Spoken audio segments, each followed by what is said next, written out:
L'exposition Armand, l'objet de l'art, qui s'ouvre au musée Mohamed VI d'art moderne et contemporain de Rabat, propose la première rétrospective dédiée à Armand au Maroc. C'est aussi la première grande exposition qui retrace toute la carrière d'Armand au moment où on va célébrer le 20e anniversaire de la disparition d'Armand, Armand qui était né en 1928 et qui est mort en 2005. La carrière d'Armand, c'est l'invention d'un nouveau langage.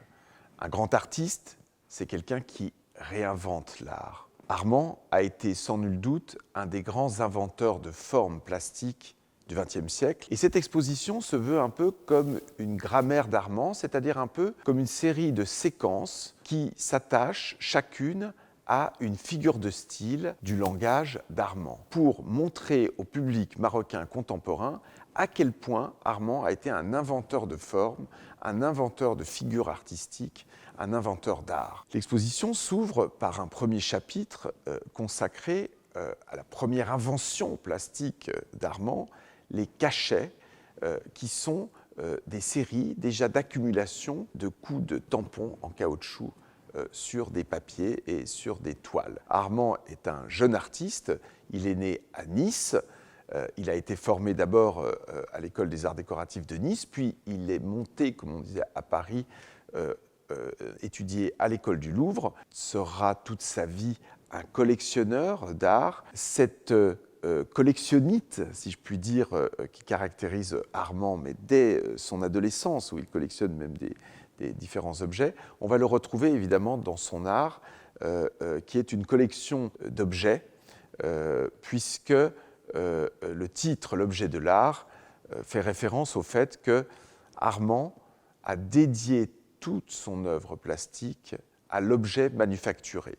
Dans une seconde séquence de cette exposition, on aborde les rebuts et les poubelles qui ont fait peut-être le premier grand succès d'Armand médiatique, toujours dans les années 1950, où il collectionne, rassemble des rebuts, des déchets pour tracer des portraits, les portraits des déchets de bourgeois, mais aussi ensuite il fera des portraits de ses amis artistes, le portrait de Rauschenberg, le portrait d'Andy Warhol. Armand va nous éclairer sur la nature de la vie moderne, sur la nature moderne, sur notre nature d'homme à l'ère industrielle.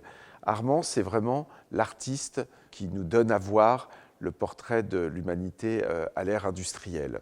Dans cette période où nous sommes aujourd'hui, en montrant cette exposition Armand à Rabat, c'est-à-dire en 2024, dans une période où le monde entier se soucie beaucoup de l'environnement, de l'écologie, où il y a une critique universelle de l'hyperconsommation, eh bien, le message d'Armand, il est plus fort que jamais. Armand est un artiste qui est encore plus pertinent aujourd'hui qu'il n'était hier.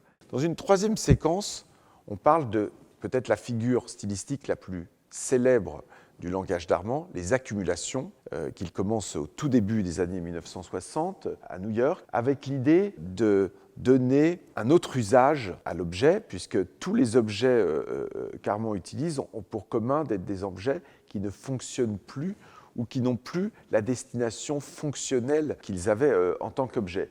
Ils deviennent une œuvre d'art accumulée. L'objet n'est plus un objet, mais une œuvre, une sculpture, comme ici cette accumulation derrière moi d'accordéons, qu'il intitule « Nuit de Chine ». On pourrait faire un livre entier sur les titres d'Armand, et j'encourage le public à bien lire les cartels pour voir à quel point les titres d'Armand révèlent aussi ses qualités littéraires. Des accumulations, on a rassemblé ensuite deux figures en une séquence, les coupes et les colères, puisque Armand va découper des objets, les assembler en tableaux. Il va aussi, comme un peu le judoka qu'il était, puisque c'était un grand fan d'arts martiaux, eh bien, créer des sortes d'œuvres performances où il vient exploser, détruire un objet qui, par sa déflagration, crée une création. On les voit ici,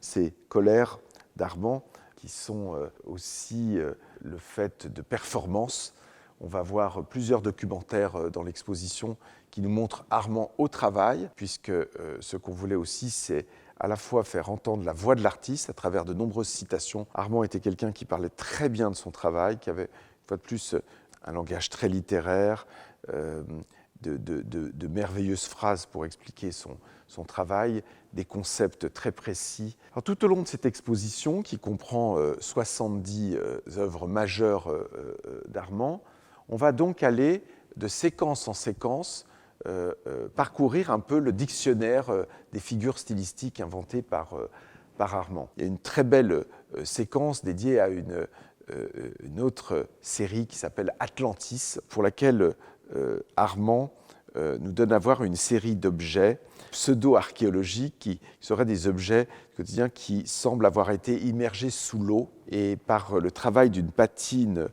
dans le bronze très, très spécifique qu'il avait développé avec la fonderie Bockel, il arrive à nous donner des véritables objets mythologiques à partir d'objets du quotidien, comme un casque de moto, par exemple, des cafetières, un fauteuil. Et cette série Atlantis, évidemment, fait référence au mythe de l'Atlantide.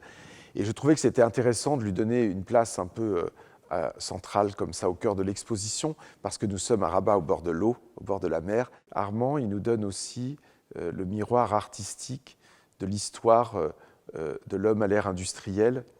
Et c'est particulièrement important de le montrer aujourd'hui. Et je pense que souvent, on pense à Armand comme, évidemment, surtout les Français, comme un grand artiste français. Il l'était, il est né en France en 1928, mais dès 1961, il a grandi artistiquement et il a développé l'essentiel de son langage artistique quand même en vivant à New York, aux États-Unis.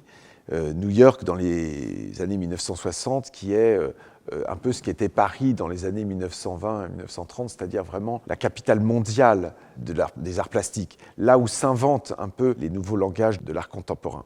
Donc les prêts de l'exposition, ils viennent à la fois de l'Amérique d'Armand, de sa maison américaine, et de sa maison française, parce que finalement ce sont les deux pôles géographiques de l'inspiration et de la carrière d'Armand qui sont là.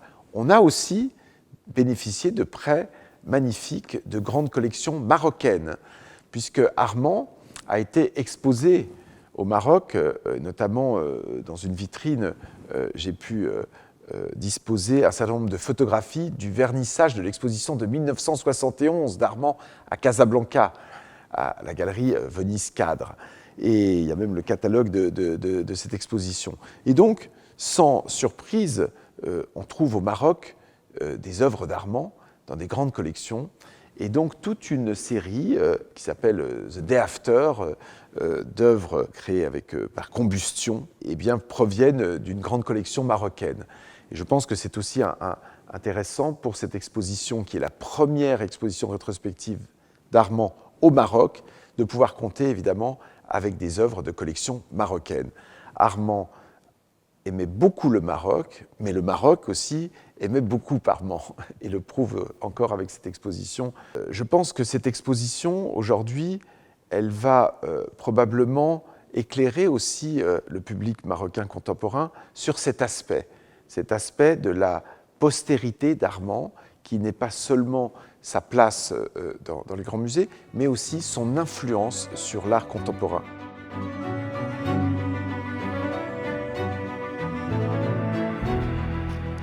Hello, I'm Corice Armand. Armand was my husband, and we lived together for 35 years. And I'm so happy to be here in this beautiful museum with these extraordinary works of art that represent my husband's oeuvre. I wasn't with Armand when he fabricated or created some of these works, but I lived with them for all my life with him. And they were quite extraordinary, and I have some anecdotes about some of them. For example, the trash cans that he the containers that he took to his studio, to his friend's studios, and asked them to put trash inside of the containers. He had them keep them for a week, and he said, you just fill them up and then I'll do the rest, which is what he did. And so he had his friends Rauschenberg, Andy Warhol, Peter Hutchinson, and Bob Rauschenberg, as I said before, make these, and Lichtenstein, make these wonderful trash cans. And it's just so, it's sort of a collaboration, if you will, between the artists. And they were very happy to do it. And then there's the other trash can that was called the New York City Trash.